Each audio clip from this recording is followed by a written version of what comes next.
तो हेलो दोस्तों, आप सभी कैसे हैं। आशा करता हूं कि आप सभी अच्छे ही होंगे। तो आज हम बात करते हैं टेंस की। टेंस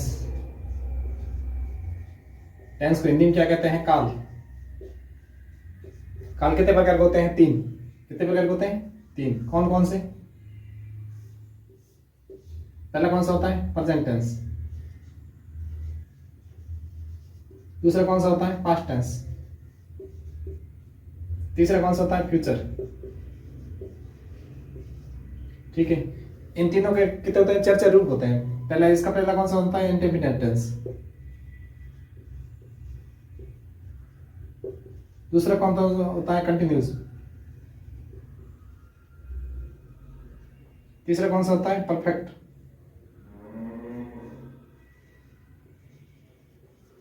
चौथा कौन सा होता है? Perfect continuous. कंटिन्यूस। इसी तरह इसके भी चार चार चार होते हैं रूप। इसी तरह इसके भी चार चार रूप होते हैं। ओके, चलो आगे बात करते हैं। तो हम पहला टेंस लेते हैं।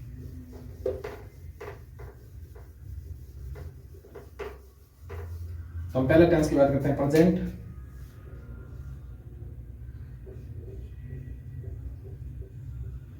Present indefinite tense.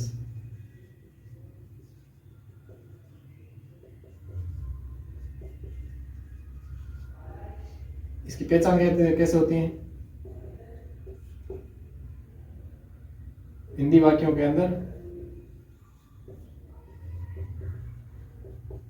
वाक्यों के अंत में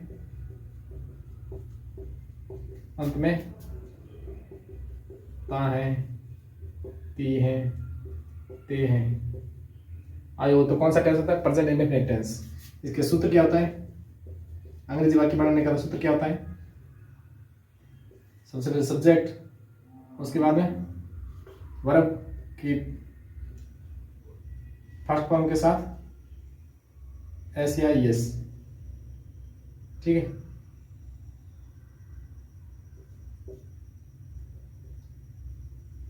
फिर ऑब्जेक्ट। जैसे उदाहरण क्या होता है? इंडेफिनिट टेंस का उदाहरण क्या होता है? जैसे राम भोजन करता है। तो इसका अंग्रेजी में कैसे पढ़ेंगे? सबसे पहले क्या आएगा? सब्जेक्ट। सब्जेक्ट क्या है? राम। राम क्या है? सब्जेक्ट। तो सबसे पहले आएगा राम। उसके बाद क्या है? वर्ब। वर्ब क्या है इसमें? भोजन करता है या खाता है? सॉरी, खाता लिखते हैं। भोजन खाता है। तो इसके बाद वर्ब क्या है? खाना। खाने को क्या कहना है? ईट। Eat it's food. ठीक है। एक बात नोट करो। वर्ब की फर्स्ट फॉर्म के साथ एस या एस कब लगती है? सिंगुलर सब्जेक्ट होता ना, सिंगुलर सब्जेक्ट। सब्जेक्ट के साथ एस या एस लगता है। और प्लूरल सब्जेक्ट होता है, प्लूरल सब्जेक्ट के साथ एस या एस नहीं लगता है। ठीक है, ये बात आप नोट कीजिए। अब हम आगे चलते हैं। एक एग्जाम्पल और लेते हैं।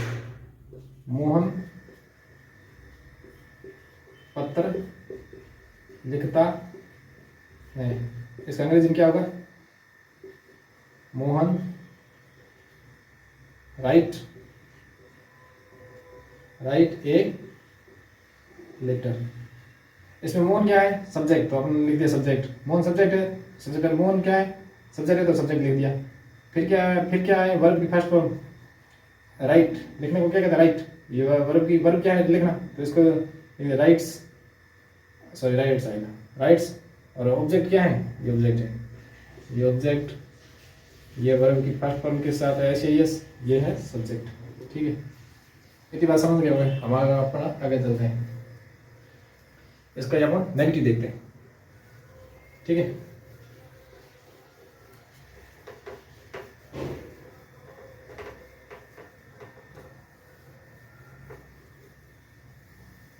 इंडेफिनिट टेंस का अफर्मेटिव वर्ड या नेगेटिव देखते हैं। नेगेटिव क्या होगा, नेगेटिव वाक्य क्या होगा जिसमें नहीं आता हो, जैसे राम पत्र नहीं लिखता है।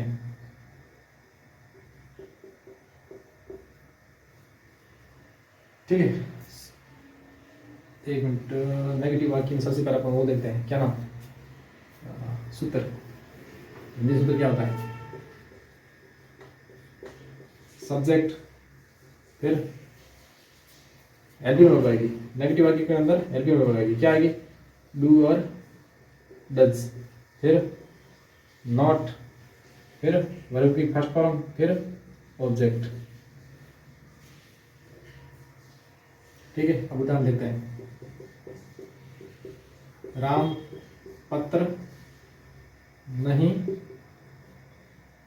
लिखता है, तो इसको हम अंग्रेजी में कैसे बनाएंगे, सबसे पहले सब्जेक्ट, सब्जेक्ट क्या है, राम, राम आ गया, उसके बाद क्या है हेल्पिंग वर्ब, हेल्पिंग वर्ब क्या है, डू और डज, राम के साथ क्या आएगा, डज, डज, राम डज, फिर क्या है नॉट, तो नॉट लगा दो, Ram does not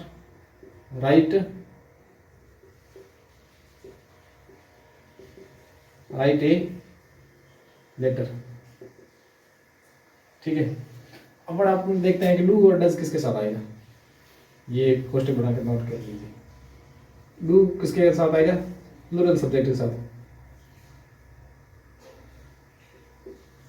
plural subject के साथ, और डज किसके साथ आएगा, सिंगुलर सब्जेक्ट के साथ।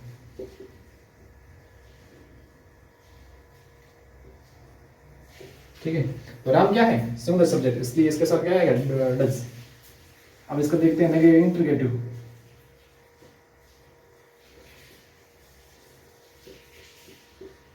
इंट्रीगेटिव इसका सूत्र क्या होता है, इंट्रीगेटिव का सबसे पहले हेल्पिंग वर्ब आगे आ जाएगी, डू और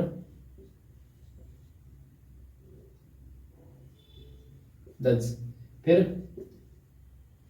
सब्जेक्ट, फिर वर्ब की फर्स्ट फॉर्म, फिर ऑब्जेक्ट, फिर पर्सनवाचक चिन्ह। अब इसको राम को, इसको इसी का उदाहरण देते हैं, क्या राम पत्र लिखता है, इसका वाक्य क्या होगा, does Ram write a letter. ठीक है, इसी तरह लगा, सबसे पहले एल्बिनो का एक डू डज, तो अपने डू डज लगा दिया, फिर क्या है सब्जेक्ट है तो अपना सब्जेक्ट लिख दिया, फिर क्या है वर्ब की फर्स्ट फॉर्म है तो अपने वर्ब की फर्स्ट फॉर्म लिख दी, फिर क्या है ऑब्जेक्ट है तो ऑब्जेक्ट लिख दिया। ओके, अब इसका लिखते हैं नेगेटिव इंट्रीगेटिव, नेगेटिव इंट्रीगेटिव। सूत्र क्या आता है, सूत्र क्या आता है, हेल्पिंग वर्ब सबसे आगे आएगी, डू और डज, फिर सब्जेक्ट, फिर नॉट, फिर वर्ब की फर्स्ट फॉर्म, फिर ऑब्जेक्ट, फिर पर्सनवाचक चिन्ह। तो इसका नकारात्मक वाक्य क्या होगा, क्या राम पत्र नहीं लिखता है, तो इसका अपन इंग्लिश में कैसे पढ़ेंगे, does Ram not write a letter. ठीक है, ये कैसे आएगा, सबसे पहले हेल्पिंग वर्ब अपन क्या लिखी, हेल्पिंग वर्ब है तो डज आ गया हेल्पिंग वर्ब, फिर क्या आएगी सब्जेक्ट है तो सब्जेक्ट राम आ गया, फिर क्या है नॉट है तो नॉट आ गया, फिर क्या आएगी वर्ब की फर्स्ट फॉर्म है तो वर्ब की फर्स्ट फॉर्म आ गई राइट, फिर क्या आएगा ऑब्जेक्ट है तो ऑब्जेक्ट आ गया ए लेटर, फिर पर्सनवाचक आ गया। थैंक यू दोस्तों, तो आशा करता हूँ कि आपको समझ आया होगा, नहीं समझ आए तो कमेंट्स में कमेंट्स कर देना, मैं समझाने की कोशिश करूँगा। Thank you.